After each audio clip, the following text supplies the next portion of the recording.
નમસ્કાર, આપ જોઈ રહ્યા છો નિર્ભય ન્યૂઝ અને હું છું આપની સાથે રિદ્ધિ।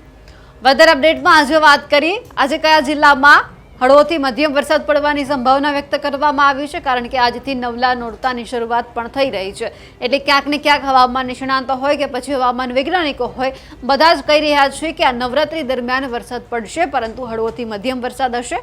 કોઈ જ ભારેથી અતિ ભારે વરસાદ નહીં હોય, કારણ કે હવે ચોમાસું છે તે વિદાય તરફ જઈ રહ્યું છે। એટલે કે ક્યાંક તો એવું પણ આપણે જોયું કે ચોમાસાએ વિદાય લઈ લીધી છે, એટલે કે હવે પછીના આ જે વરસાદ પડી રહ્યો છે એ વરસાદી ઝાપટા છૂટાછવાયા હોઈ શકે છે અમુક જ વિસ્તારની અંદર। આજે ગુજરાતની શું પરિસ્થિતિ રહેવાની છે તે પહેલાં જોઈ લઈએ। અત્યારે સવારે 9 વાગ્યાની પરિસ્થિતિની વાત કરીએ તો એકદમ આપણને ગુજરાત કોરું દેખાઈ રહ્યું છે, ક્યાંય જ આપણને વરસાદ નથી દેખાતો, સિવાય વડોદરા, સુરત, વલસાડ, તાપી, નવસારી, ભરૂચના જે જિલ્લાને બાકાત કરતા ગુજરાતની અંદર કોઈ જેવા જિલ્લા નથી કે જ્યાં આપણને વરસાદની સંભાવના દેખાતી હોય। વલસાડમાં આપણને વરસાદ દેખાય છે, સુરતના વિસ્તારોમાં વરસાદ દેખાય છે, વલસાડના આજુબાજુના વિસ્તારો છે તેમાં પણ આપણને હળવોથી મધ્યમ વરસાદ દેખાઈ રહ્યો છે।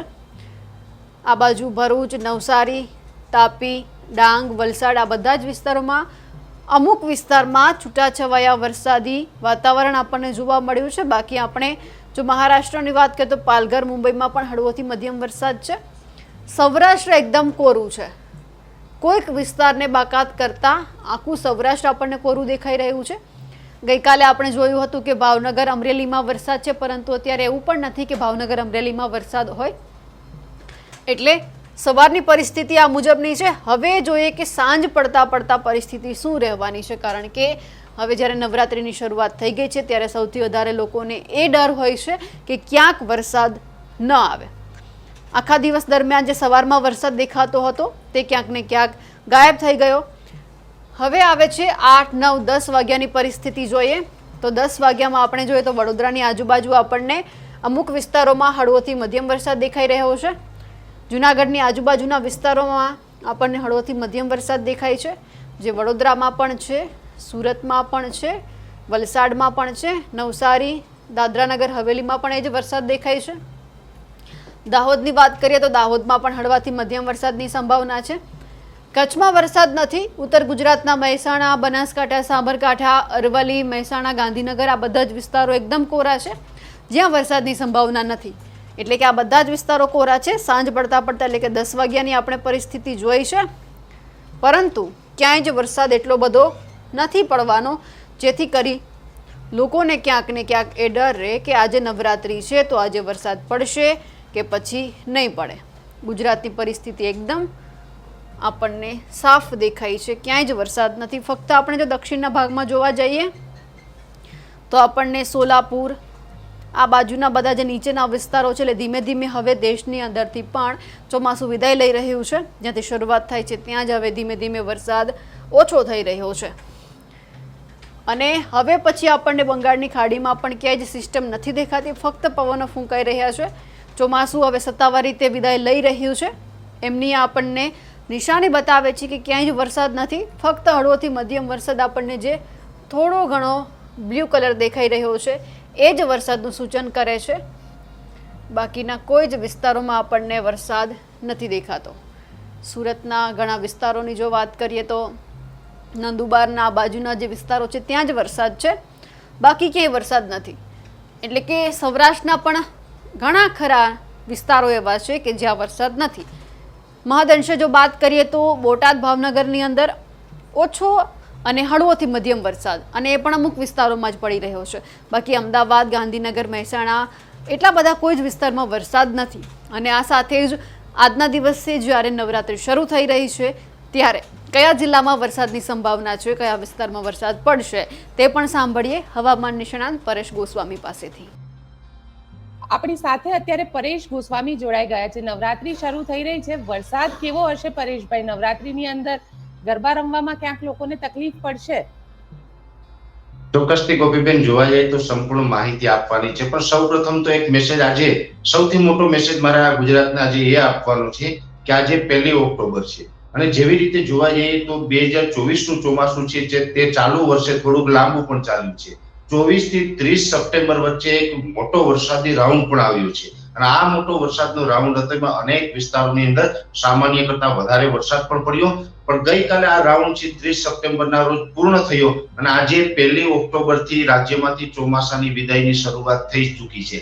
આ સૌથી મોટા સમાચાર છે. અત્યારે મોન્સૂન વિડ્રોઅલ પ્રોસેસ છે એ ચાલુ થઈ ગઈ છે. ચોમાસાની ધીમી ગતિએ વિદાય છે, પણ ચોક્કસથી વિદાય છે ચાલુ થઈ ગઈ છે. એટલે હવે મેં ઘણા સમયથી અમારું એક અનુમાન હતું કે બંગાળની ખાડીની જે સિસ્ટમ છે એ 24 થી 30 સપ્ટેમ્બર વચ્ચે જે રાજ્યમાં વરસાદ પડવાના છે એ છેલ્લી સિસ્ટમ હશે. એટલે હવે આગળના દિવસમાં બંગાળની ખાડી કે અરબ સાગરમાંથી કોઈ મોટી વરસાદી સિસ્ટમ આવે તેવી શક્યતાઓ દેખાતી નથી. હા, એક ચોક્કસથી છે કે રાજ્ય ઉપર એક સારું એવું ચોમાસું પસાર થયું છે અને એમાં પણ છેલ્લે સારા એવા વરસાદો પડ્યા છે ગોપીબેન, જેને કારણે રાજ્યના 850 અને 700 HPA લેવલે એક ભેજ રહી ગયેલો હોય અને આ ભેજ છે સ્વાભાવિક રીતે જ્યારે ચોમાસું લાંબુ ચાલે ત્યારે 850 અને 700 HPA લેવલે ભેજ રહી જતો હોય છે. એ સાથે ઓક્ટોબર મહિનો છે, આમાં તાપમાન પણ સામાન્ય કરતા ઓછું જોવા મળતું હોય છે. ઠીક છે કે આ વરસાદ હમણાં હતો ને જે વરસાદી માહોલ વચ્ચે તાપમાન છે એ લગભગ 30 ડિગ્રી કરતા પણ નીચું આવ્યું હતું. 26 થી લઈને 28, 29 ડિગ્રીની રેન્જમાં રાજ્યના અલગ અલગ વિસ્તારોમાં તાપમાન જોવા મળ્યું.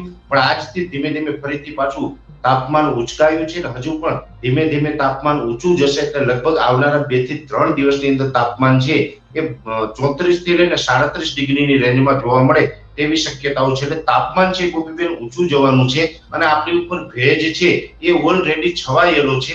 એટલે ભેજ અને તાપમાન છે એ જ્યાં સવારથી લઈને બપોરના જે સેશન હોય 2 વાગ્યા સુધીનું, એ સેશન દરમિયાન જે વિસ્તારોની અંદર 35 ડિગ્રી ઉપર તાપમાન થાય ત્યાં ભેજ હોય એટલે ત્યાં એક નાની એવી લોકલ સિસ્ટમ બંધાતી હોય છે.